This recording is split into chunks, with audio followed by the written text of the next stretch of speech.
आपका स्वागत है मेरे यूट्यूब चैनल महसूस तमरजा में। इस वीडियो में हम क्लास 10 बेसिक मैथ का सॉल्यूशन जो सीबीएसई एग्ज़ाम 2023 हुआ है फॉर दिल्ली स्टूडेंट्स के लिए, उसका पार्ट ई लेकर के उपस्थित हूँ, जो क्वेश्चन नंबर 36 टू 38 है। इसमें हम केस स्टडी टाइप क्वेश्चन ले रहे हैं। हमारा सब्जेक्ट कोड 430/4/3 है, जो सेट कोड है, क्वेश्चन पेपर का सेट है। तो आइए सवाल की तरफ चले। सवाल है, Khushi want to organise her birthday, case study type है। तो देखिए यहाँ पे कह रहा है, जो नंबर है पढ़ते समय नंबर को ध्यान रखें। Khushi wants to organise her birthday party being health conscious. She decided to serve only fruits in her birthday party. She bought 36 apple and 60 banana. हमें ध्यान मतलब केस स्टडी टाइप में हमें पहले क्वेश्चन की तरफ चलना है। आप क्वेश्चन देख करके फिर उसको सॉल्यूशन को बनाने का प्रयास करें। हम तब उसको इसमें जो उससे रिलेटेड टॉपिक दिया हुआ है तो उसको अंडरलाइन करते हुए फिर उसको सॉल्व करें। अब यहाँ पे कह रहा है, हाउ मेनी गेस्ट खुशी कैन इनवाइटेड एट मोस्ट, यानी हिंदी में कह रहा है अधिकतम कितने अतिथि खुशी आमंत्रित कर सकती है। तो अधिकतम एट मोस्ट जैसे ही हो तो उसका मतलब HCF से समझें। अब 36 सेब है और 60 केले हैं, तो इस नंबर का HCF ज्ञात करें। तो 36 और 60 का HCF ज्ञात करेंगे तो देखिए एक किस टेबल में दोनों जाते हैं। 2 से जाता है 18 दूनी 36, और ये 30 फिर 2 से जाएगा तो ये हो जाएगा आपका 9, और ये 15, फिर 3 के पहाड़े में दोनों जाएगा तो ये हो जाएगा 3 तिया 9, 5 तिया 15। तो HCF जो होगा ये होगा HCF इजकल टू 2 × 2 × 3, तो 2 दूनी 4 तिया 12। तो अब कह रहा है प्रश्न के हिसाब से लिखें, खुशी 15 मतलब 12 लोगों को आमंत्रित कर सकती है। प्रत्येक अतिथि को कितने सेब और कितने केले प्राप्त होंगे। तो सेब कितने हैं, 12 लोगों को बुलाया रहा है तो कितने सेब प्राप्त होंगे।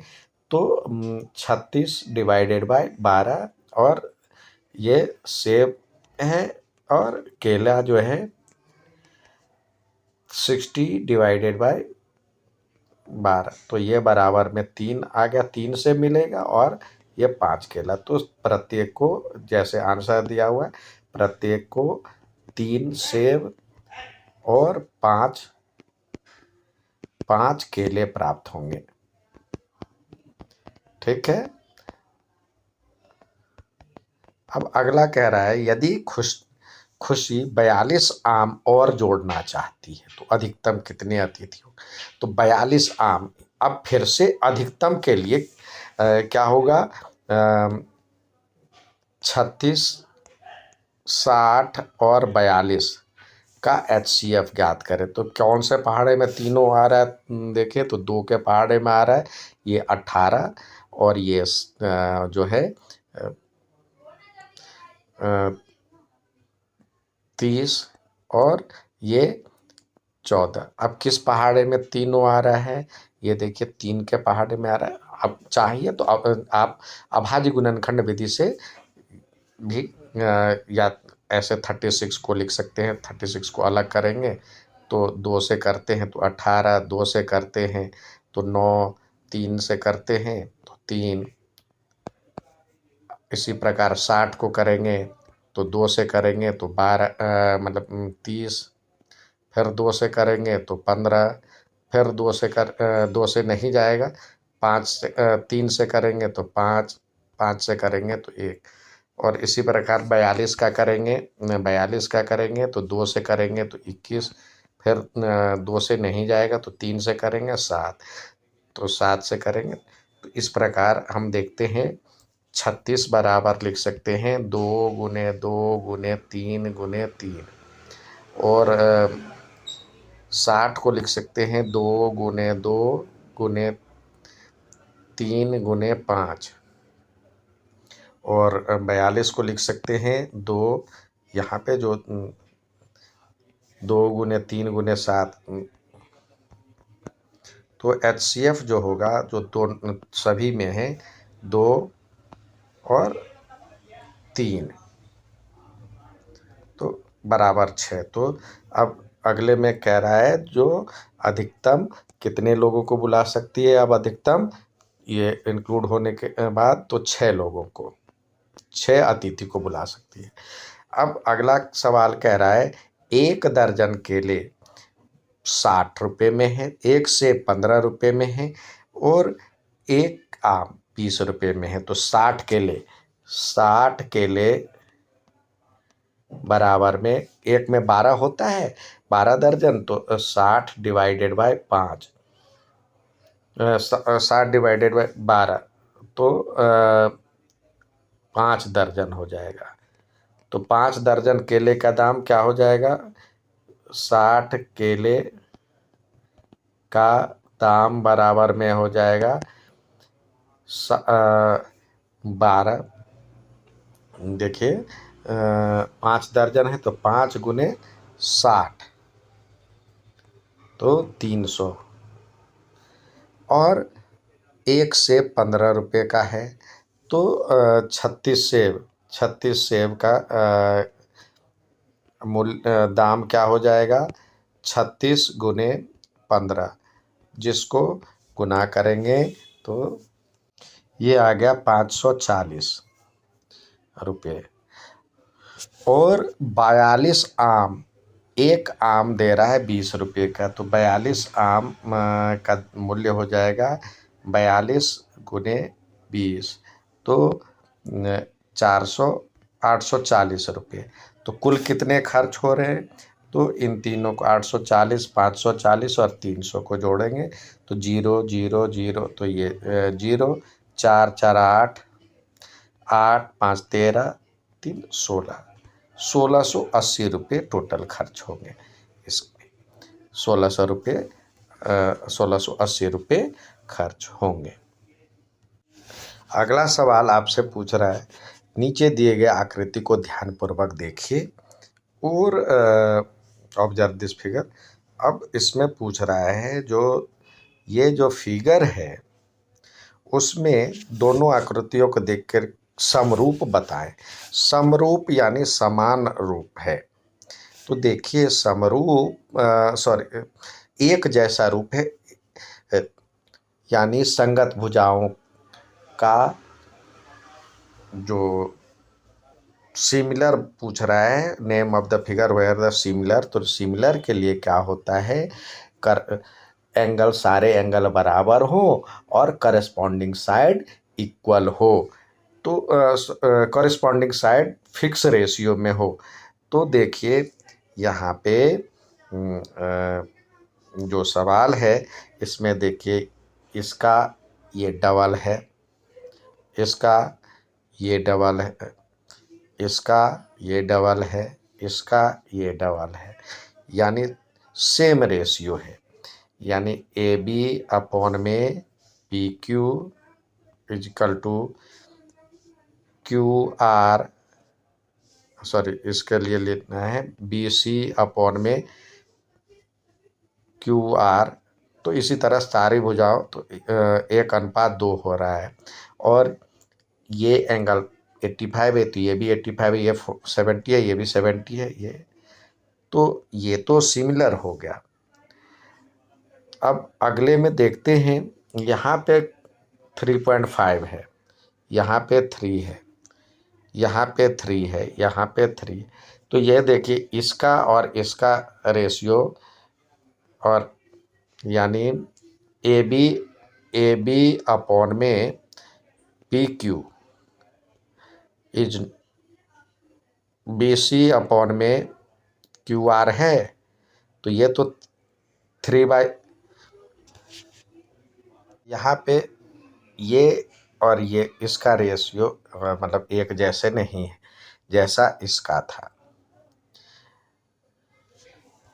तो ये सिमिलर नहीं है, ये 90 डिग्री है। तो यानी ये तो आयत है या रेक्टेंगल है या ये स्क्वायर है, ये सिमिलर नहीं होंगे। और यहाँ पे देखें ये 4.5 है, ये भी 4.5 है, ये 3 है, ये 3 है, तो ये सिमिलर है। तो इसमें कौन सा समरूप कह रहा है, तो एक और एक के साथ देखिए कौन कौन सा मतलब चित्र कह रहा है, कौन कौन सी आकृतियाँ समरूप है। चित्र जो पहले वाले थे क और ग, यानी फर्स्ट एंड थर्ड जो है सिमिलर है।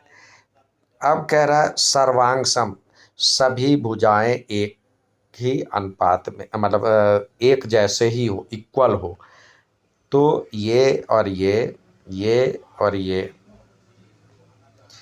तो ये सर्वांग सम है। जैसे लिख सकते हैं A B C, triangle A B C सर्वांग सम है ट्रायंगल पी क्यू आर के, ट्रायंगल पी क्यू आर के, यानी चित्र ग।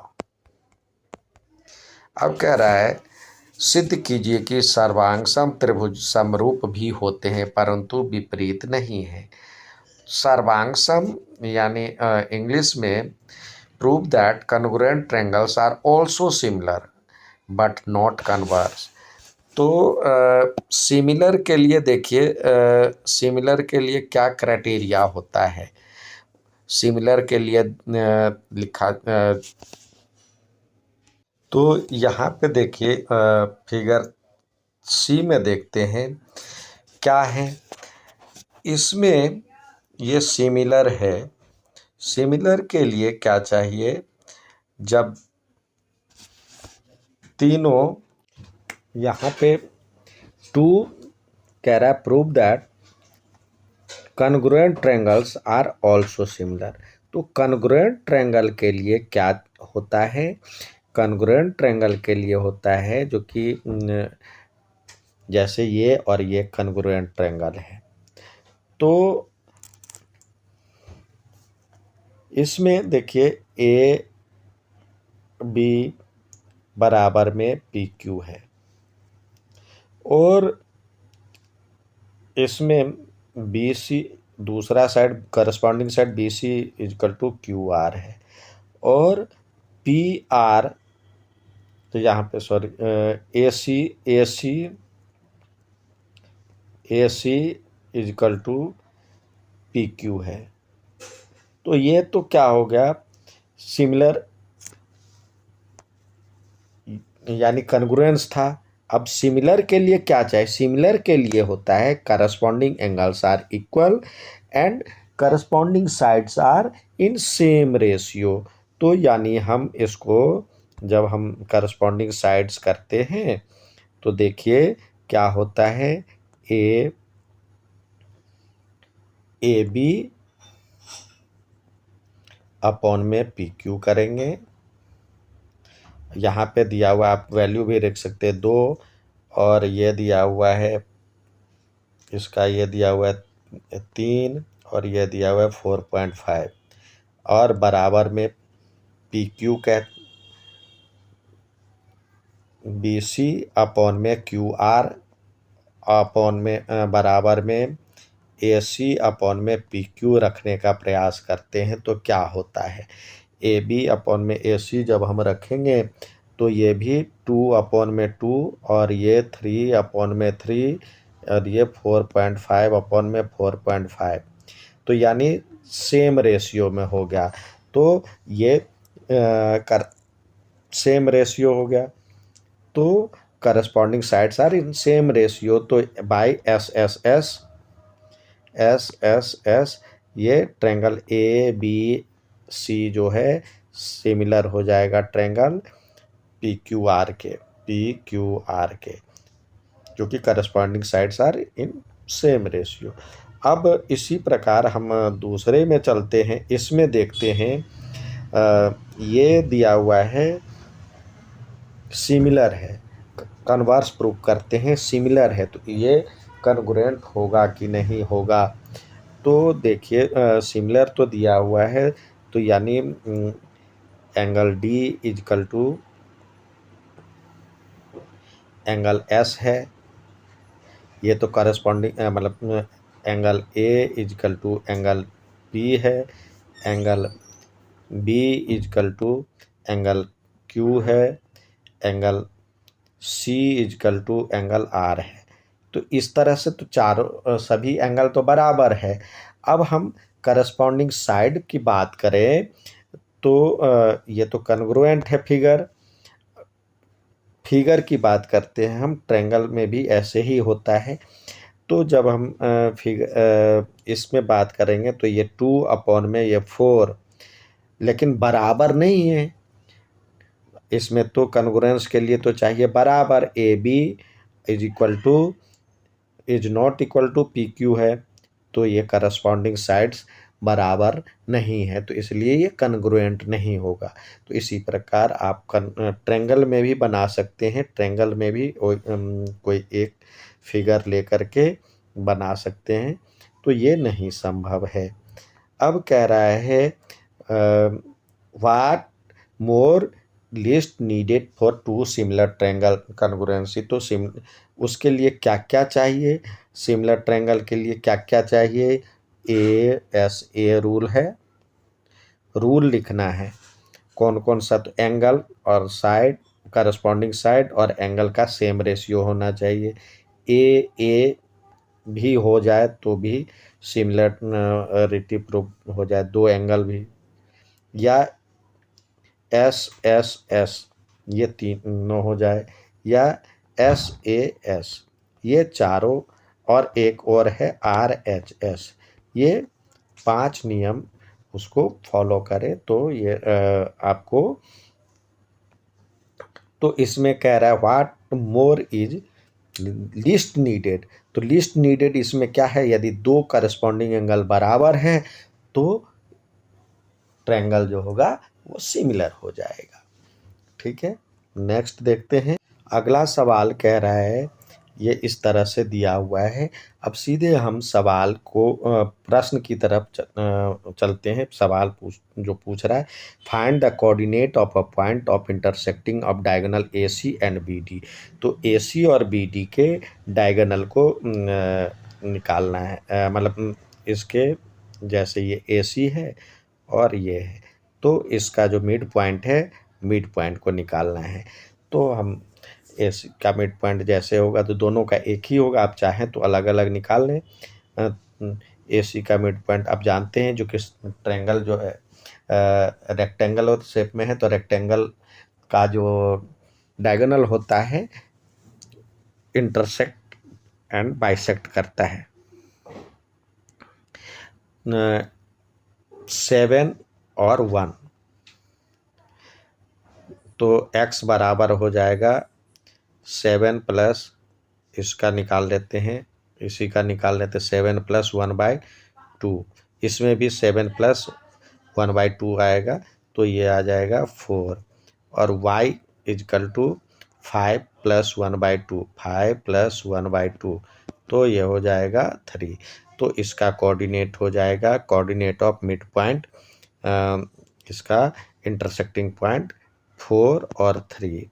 अब कह रहा है find the length of diagonal A C, A C का लेंथ ज्ञात करना है।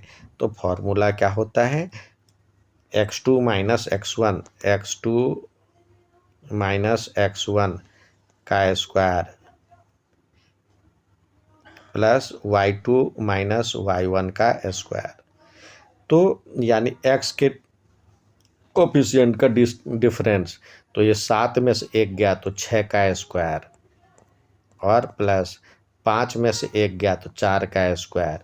यदि करते हैं तो ये 36 और 16, 52 √52 सेंटीमीटर या यूनिट, और इसको और भी निकालना चाहते हैं तो 2√13 यूनिट। अब कह रहा है जो कि ABCD का हमें एरिया ज्ञात करना है। तो देखिए इसके बीच का डिफरेंस एक्स एक्सिस का जो डिफरेंस है तो ये 6 है, और ये वाई एक्सिस का डिफरेंस है आपको 4 दिया हुआ है। तो 6 चौक 24, 6 4 जा 24 स्क्वायर यूनिट इसका आंसर हो जाएगा। Find the ratio of length of side AB का तो लेंथ हो गया 6, और डायगोनल AC का जो है 52 का रेशियो निकालना है। तो ये आप निकालें 2√13 AB का पहले ratio of length of AB, यानी AB तो दिया हुआ है 6 अपॉन में 2√13, तो इसको करेंगे तो क्या हो गया 3√13 रेशियो 3:√13, ये इसका आंसर हो गया। उम्मीद है समझ में आया होगा। अच्छा लगे तो लाइक और सब्सक्राइब जरूर करें। धन्यवाद।